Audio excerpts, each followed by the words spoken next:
It's safe to say that the Doctor Who canon is a little bit messy, what with the many additions of the Stephen Moffat era to the outright rejection of the canon in the Chris Chibnall era. I think that the canon is well due for a refresh. Now, what do I mean by a reboot?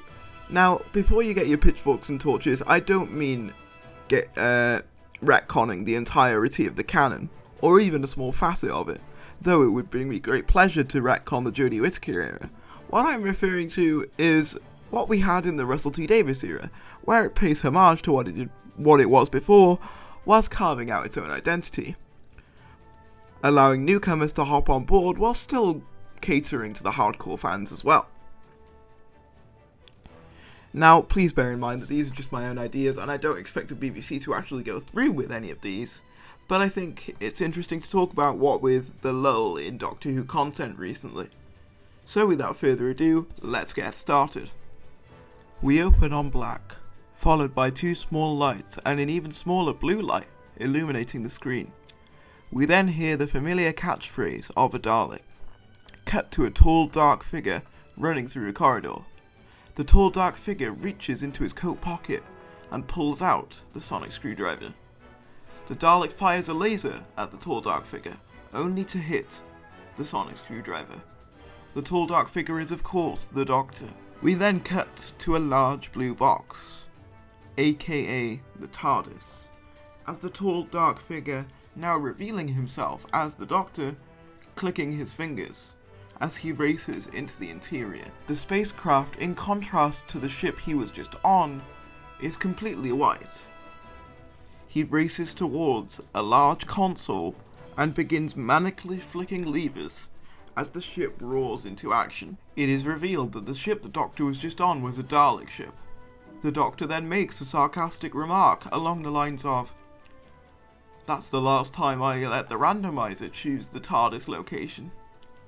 The huge Dalek ship then begins to attack the TARDIS, and the Doctor pulls off rather impressive maneuvers, but the TARDIS could not outmaneuver the ship, as one shot is fired towards the TARDIS.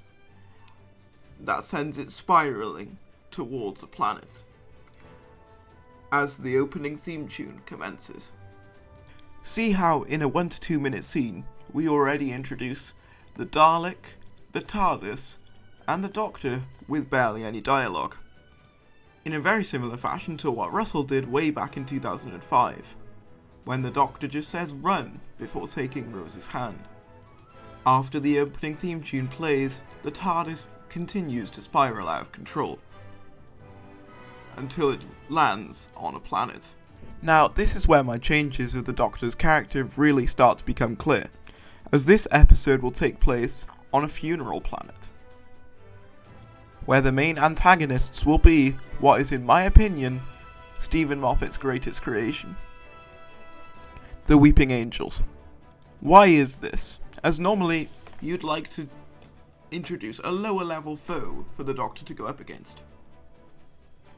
Well, the reasoning behind it is that I want a more timid Doctor. Not just timid, but outright afraid, as we haven't really had a Doctor like that, ever. And I think having a more vulnerable Doctor will help increase the stakes, as, particularly in modern Who, and to a lesser extent the Tom Baker era, the threats felt minimal as the Doctor felt so on top of things.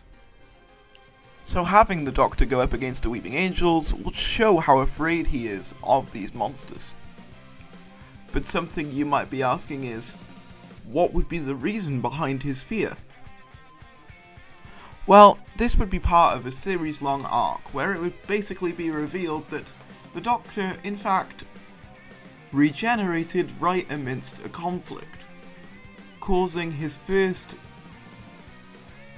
sights to be ones of destruction, chaos, and terror, causing a very bad first impression of the universe for our new Doctor, allowing him to be a lot more cautious about what he does, compared to just striding throughout the universe with reckless abandon. The Doctor's companion would be the polar opposite to this, confident in her abilities.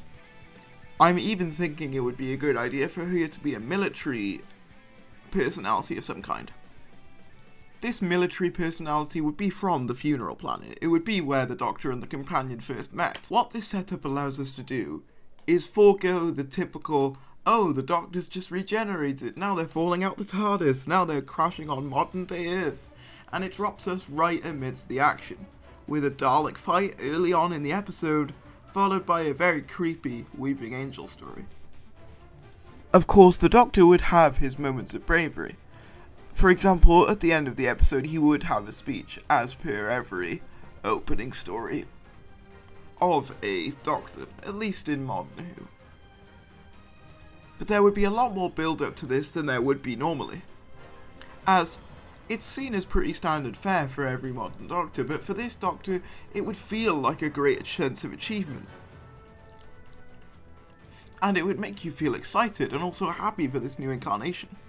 This series also obviously forgoes the typical modern day Earth companion, as this one would be a hyper-futuristic military woman from a funeral planet, making her a lot more interesting than prior companions that felt very much like standard fare.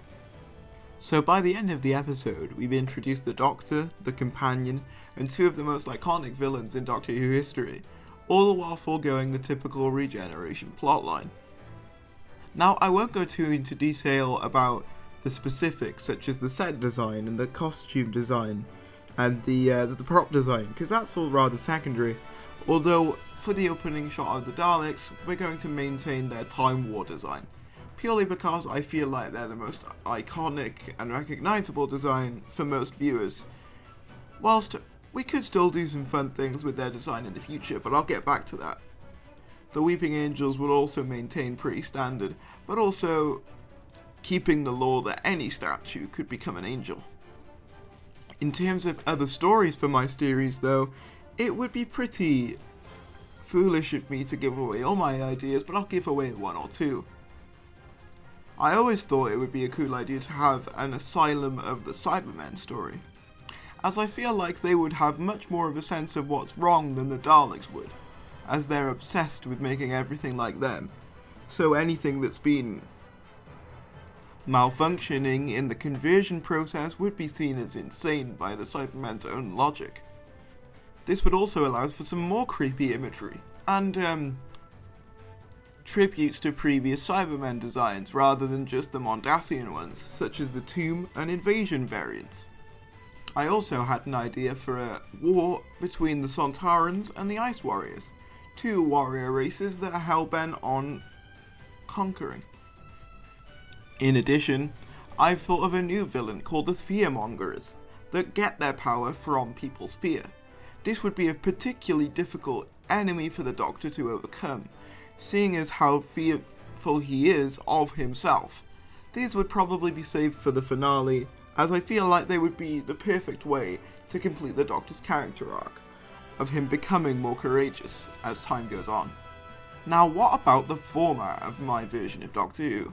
Well, I've heard it suggested before by many others, including Channel Pup, that a serialized format would be a good way to go, as many Netflix shows have taken on this format. However, I disagree. I like the idea that every episode is a new adventure, which is why I'm keeping that format, but making one slight alteration. Rather than 45-50 minutes like in the Russell T Davies, Stephen Moffat and Chris Chibnall eras, each episode would be an hour long, but it would be in two parts. The first half an hour would air on the Saturday evening. The second half would air on the Sunday evening. This would allow us to have the cliffhangers of Classic Who, without necessarily having to wait a whole other week for the resolution. But it would build up anticipation just enough to the point where people want to know what happens next. When talking about returning foes, obviously I've already mentioned the Daleks, the Cybermen, and the Weeping Angels, but I would not bring back the Master. Why? I feel like he's overstayed his welcome. He's a great concept, don't get me wrong, but I feel like the character's just been too overused as of late. So in my opinion, I think that the character had a perfect send-off at the end of World Never Time and the Doctor Falls, and that's where I'm going to leave him, as I feel like any resurrections would be too cliche for my liking. In terms of my own creation, the fearmongers themselves would look very similar to a sort of Slender Man type, very tall, dark and imposing, almost faceless. Oh, and by the way, you know when I said no retcons? Well, I would make one tiny alteration. The Doctor believes Gallifrey is still lost. Now, this doesn't undercut anything in the 50th because Gallifrey was still staved, but the Doctor just doesn't remember it. As I feel the weight of the Time War would be a very good thing to reintroduce, as I want this Doctor to feel afraid, and by having the memory of the Time War be still present in his character, it would make him feel even more vulnerable by the fact that he destroyed an entire civilization. I know a lot of people have said that they don't like Doctor Who on a larger scale budget, however I have to disagree. I want this series to feel as grand and as epic as possible. I want the BBC to feel proud that they own this intellectual property, rather than just shoving it into the corner while still making a tidy profit on the merchandise sales. I would reintroduce the orchestra that we had in the Russell T Davies and Stephen Moffat era, with a few new composers in addition to the return of Murray Gold. So that way we have some new tracks while still feeling familiar and nostalgic, allowing the new show to tap into people's nostalgia, therefore maintaining fan satisfaction. In terms of who I'd want to play the Doctor, I'm not 100% sure. I know a lot of people have got their own ideas, and I know a lot of people said they want Michael Sheen, obviously James Murray's been rumoured, but I honestly couldn't tell you. All I need is someone who could balance sarcastic and comedic with scary and afraid. They've got my vote, whoever they are. So how many episodes would there be in this series in total? Well, obviously, as I said before, each episode would act as its own two-parter. So I would say 10 unique stories with 2 parts. So what you essentially get are 20 parts of Doctor Who across a year. And this series would be produced yearly, similarly to Netflix shows. This would allow for the show to take shorter breaks. In addition, in the months that the show isn't on, I would want a spin-off running concurrently, specifically with the 8th Doctor, Paul McGann, my own personal favourite Doctor, and I would also have a hand in the scripts for these episodes. But I wouldn't be the main creative producer, rather I would be sort of overseeing the project, ensuring that whilst offering something for old school fans, it doesn't overshadow the main series.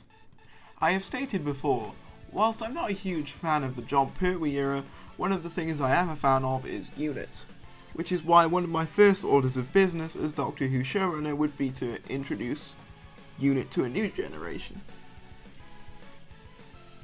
by having a new person take up the mantle of the Brigadier. Possibly related to Alistair, but maybe not. I'll leave that up to you in the comments. This would also open the door for any future spin-offs with Unit.